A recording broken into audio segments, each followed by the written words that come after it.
peminat tak tahu pasal intim.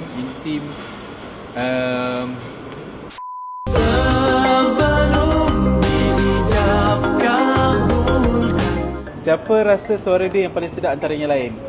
Syaril. Okay. Sebab dia boleh nyanyi hampir semua teknik, semua lagu. Inang boleh, joget boleh, Wow. R&B pun boleh. Masya Allah. Narik. Of the night, we are here. Okay, siapa paling lambat datang masa recording lagu? Saya. Dia mengaku. Ada dia tunjuk kan dia mengaku. Mengaku terus. Banyak komitmen. Tu lah tu. Dia kadang perut lah buat hal kan. Okay, siapa yang paling kelakar dalam intim? Kelakar Azamin sebenarnya. Aku lah. Boleh buat joke sikit tak? Saya lawak saya serius je. Okay, siapa paling siap lambat masa ada persembahan? Saya lah. Kalau sekarang saya. Oi, mengaku. Ya. Betul. Cik tu weh. Okay, siapa yang selalu buat hal?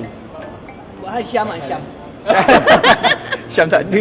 Saya kot. Saya buat hal. Apa perkara yang peminat intim tak tahu pasal intim? Tak tahu pasal intim Intim kau makan. Saya kembar. Mungkin ada orang tak tahu saya kembar. Kembar perempuan Apa yang intim, peminat tak tahu pasal intim.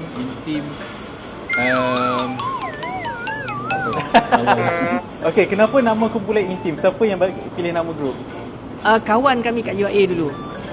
Dia asalnya nama kelab peminat kepada kumpulan nasihat.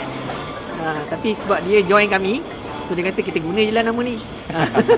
Okay, siapa yang paling kuat makan sekali dalam kumpulan intim? Okay. Oh, tapi paling kurus kan dia? Paling kurus. Paling kuat makan, paling kurus. Tak tahu sebab dia keluar masuk. Siapa yang paling banyak bersabar bila sesuatu berlaku? Syaril. Ni. Ya, juga. Aku banyak buat hal.